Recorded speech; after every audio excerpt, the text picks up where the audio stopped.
خبریں دو تین ہی چل رہی ہیں اس وقت. سوشل میڈیا دیکھیں, مین سٹریم سے تو وہ آؤٹ ہیں.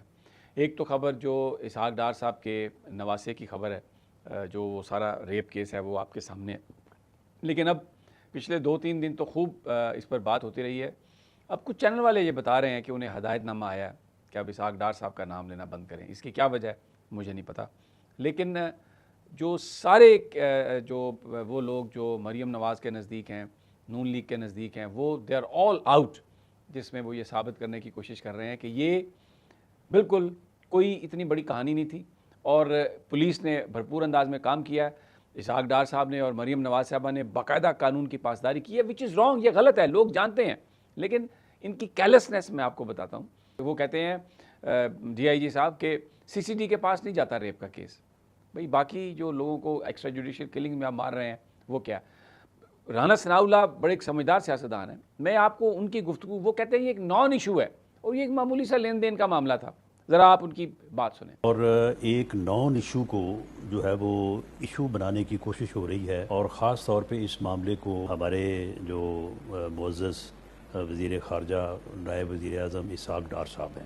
ویسے بھی صحافیوں کے ساتھ جو حکومت کا رویہ ہے وہ بڑا عجیب و غریب رویہ ہے, بڑا انسلٹنگ ایٹیچیوڈ ہے. یہ میں آپ کو ایک تصویر دکھاتا ہوں. یہ پریس ایسوسیشن ہے, سپریم کورٹ کے جو رپورٹرز ہیں ان کی تنظیم ہے, اور یہ باہر ان کو نکال دیا گیا ہے. میں نے اس سے پہلے بھی ویلاگ کیا تھا, اس میں بہت سارے لوگ مجھ سے خفا بھی ہیں, ہمارے کولیگ, لیکن بات جو ہے وہ تو ہے. اب آج جو ہوا ہے وہ یہ ہوا ہے کہ میں نے جو دیکھا ٹویٹس عمران وسیم صاحب کا, جو اس وقت اس ایسوسیشن کے صدر ہیں, انہوں نے اپنے ٹویٹر اکاؤنٹ پر ایکس پر یہ پوسٹ کیا ہوا ہے کہ ہم نے باہر میزیں کرسی لگائیں سپریم کورٹ کے باہر, اور پریس روم, کیونکہ وہ کئی دنوں سے یہاں پر کام کر رہے ہیں بطور احتجاجن, کیونکہ ان سے جو کمرہ ان کو سپریم کورٹ بلڈنگ کے اندر تھا وہ لے لیا گیا. پارکنگ لاٹ میں ان کا سینٹر بنا کے دینے کی آفر کی گئی ہے, جس کو صحافیوں نے ماننے سے انکار کیا, اور انہوں نے یہ کہا کہ ہم اندر ہی کمرہ لیں گے, اور بطور احتجاج وہ وہاں پر ہیں. تو عمران وسیم صاحب نے یہ اپنا ٹویٹ کیا جس میں انہوں نے کہا کہ وہ جو پراپرٹی تھی پریس روم کی, جو کرسیاں میزیں جو ہم نے لگائی تھیں ایک پریس کانفرنس کے لیے یا ویسے بیٹھنے کے لیے, اس کو وہ اٹھا کے لے گئے ہیں. اور ہمیں یہ کہا ہے کہ رجسٹرار صاحب کی طرف سے میسیج دیا گیا کہ آپ گھاس پر بیٹھیں. اب اس گرمی میں گھاس پر دن کے وقت بیٹھنا ایک سزا ہے. اسد علی طور صاحب بھی اسی پر بات کر رہے ہیں. تو یہ جو ایک رویہ ہے پریس کی طرف, چیزوں کو چھپانا, پریس اگر کوئی سوال اگر کرے تو اس کے ساتھ ایک اس طرح کا سلوک کرنا اور ٹریٹ اس طرح سے کرنا, یہ کبھی ہم نے پہلے نہیں دیکھا تھا. میں اسی آپ کو بڑھاتے ہوئے بات, نہال ہاشمی صاحب جو گورنر ہیں سندھ کے, جو جیل کاٹ چکے ہیں کیونکہ انہوں نے ججز کو گالیاں نکالی تھیں, وہ میں ان کا ٹویٹ سناتا ہوں ایک رپورٹر کے ساتھ کیسے وہ گفتگو کر رہے ہیں. ان کی ایک ریکارڈنگ ہے, کلپ ہے, آپ ذرا دیکھیں تو آپ کو اندازہ ہوگا. یہ بتائیے, آپ تو خود قانون ہے, وکیل کو قانون کے ساتھ میں وکیل ہیں آپ, یہ بتائیے کہ آپ کی پارٹی کے سینئر آدمی کے رشتے دار پہ نواز سے ایک بہت بڑا الزام لگا ہے. آپ یہ بتائیے کہ آپ کی جماعت, آپ خود اس کو ریپرزینٹ کر رہے ہیں, اس کے گورنر ہیں, آپ کو نہیں لگتا کہ ان کو اس معاملے کی شفاف تحقیقات کے لیے خود پیچھے ہٹ جانا چاہیے, کیونکہ بہت الزام لگ رہے ہیں آپ کی جماعت کے اوپر, اس پر آپ کیا کہیں گے؟ آپ کو لگا دیں اس کے آئیو, اگر آپ لگا سکتے ہیں قانون میں جگہ لگوا دیں, آپ میں تیار ہوں. کیا نام ہے آپ کا پورا؟ کاشف منیر صاحب. جی سب آپ کو پتا میں نے ماسک کام کیا ہوا کراچی یونیورسٹی کے. ایک منٹ سن تو رہے, آپ کو سبجیکٹو ہونا چاہیے. آپ کون سی بیٹ کو سپورٹ کرتے ہیں؟ تو کامرس اور نادرا میں کہیں ایف آئی آر آ رہا ہے تو be at your butt. Thank you.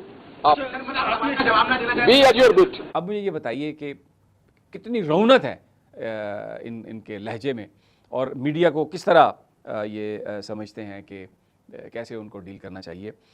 اور سارا جو میڈیا ہے وہ یہی کہہ رہا ہے کہ اسحاق ڈار صاحب پر الزام درست نہیں, اور بات کیا کرتے ہیں کہ اگر بیٹا بھی کوئی جرم کرے تو اس کا مورد الزام آپ باپ کو نہیں ٹھہرا سکتے. تو یہ تو نواسا ہے, دور کا رشتہ دار ہے, اور ان کی تصاویر لگی ہوئی ہیں مریم نواز کے ساتھ بھی, اسحاق ڈار اور نواز شریف کے ساتھ بھی, وہ جو ڈار صاحب ہیں. اب جو رپورٹ آئی ہے فورنزک, اس میں D N A test match کر گیا ہے 3 لوگوں کا کہ انہوں نے خواتین کے ساتھ زیادتی کی ہے, اور اتنے اس کے فیکٹ سامنے آ رہے ہیں. لیکن یہ کہتے ہیں جی کہ آپ کسی کا جو جرم ہے اس کا الزام کسی کو نہیں دے سکتے. تو مجھے یاد آ رہا تھا کوئی 1.5-2 سال قبل جب یہ مدینہ شریف خاندان گیا تو وہاں پر مریم اورنگزیب بھی تھیں, مریم نواز بھی شاید تھیں, نواز شریف صاحب بھی تھے شاید, لیکن نون لیگ کی قیادت تھی. تو وہاں پر نعرے لگے, عمران خان کے حق میں نعرے لگے ان کے خلاف. تو یہاں پاکستان میں انہوں نے شیخ رشید کے خلاف, عمران خان کے خلاف پرچہ درج کر دیا اور یہ کہا کہ بالکل ان پر پرچہ درج ہو سکتا ہے, ان کو بلایا جا سکتا ہے. تو ابھی یہ کہہ رہے ہیں کہ جی بالکل نہیں, اس حوالے سے تو بالکل بھی نہیں, اور آپ کچھ نہیں بول سکتے, کسی کو کچھ نہیں کہہ سکتے, جو موقع میں موجود ہی نہیں ہے. یہ اسحاق ڈار صاحب جو ہیں, ان کا کیا تعلق ہے؟ انہوں نے تو بڑی قانون کی عملداری کے لیے بڑی کوشش کی ہے. تو یہ ساری جو باتیں ہیں یہ بیسیکلی سب بچانے کے لیے. پھر آپ کو میں ابھی اپڈیٹ دیتا ہوں آج ایمان مزاری کیس کی. سپریم کورٹ کے 3 ممبر بینچ, جس کو جسٹس مظہر علی لیڈ کر رہے تھے, انہوں نے کیس سنا. فیصل قریشی صاحب نے کیس پلیڈ کیا. پہلے تو 1.5-2 گھنٹے بجلی بند تھی کمرہ عدالت کی, گرمی تھی وہاں پر صرف پنکھوں پر, لیکن آج کچھ تھوڑا بادل تھے جس کی وجہ سے کچھ کم تھی گرمی کی شدت. تو اس کے بعد فیصل قریشی صاحب نے ساری کہانی بتائی کہ 4 جون کو وہ 2 ختم ہو گئے ہفتے جو سپریم کورٹ نے دیے تھے, اور ہماری کوئی سنوائی نہیں ہو رہی, سنے ہی نہیں جا رہا. تو اس پر عدالت نے نوٹس کیے ہیں 21 تاریخ کے لیے, سرکار کو بلایا, لیکن ان کا یہ کہنا تھا کہ جو ہائی کورٹ کے عبوری حکم ہیں ان میں سپریم کورٹ مداخلت کم ہی کرتی ہے. تو مجھے جو لگا ہے کہ اس بینچ سے تو آپ نہ ہی سمجھیں, کوئی ایمان مزاری اور ان کے ہسبینڈ کو ریلیف جو ہے مجھے ملتا نظر نہیں آ رہا, اور یہ اسی طرح ٹوپی گھماتے رہیں گے, اور ایمان مزاری صاحبہ جو ہیں اور ان کے شوہر وہ پابند سلاسل رہیں گے.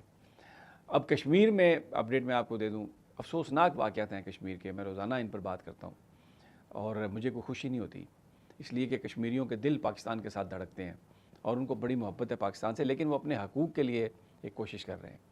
اور 12 نشستیں وہ کہہ رہے ہیں مہاجرین کی ختم کریں. اب پچھلے جو یہ حکومت جو الیکشن کرانے کے خواب دیکھ رہی ہے, الیکشن نہیں ہو سکتے وہاں پر, جو صورتحال ہے گراؤنڈ پہ.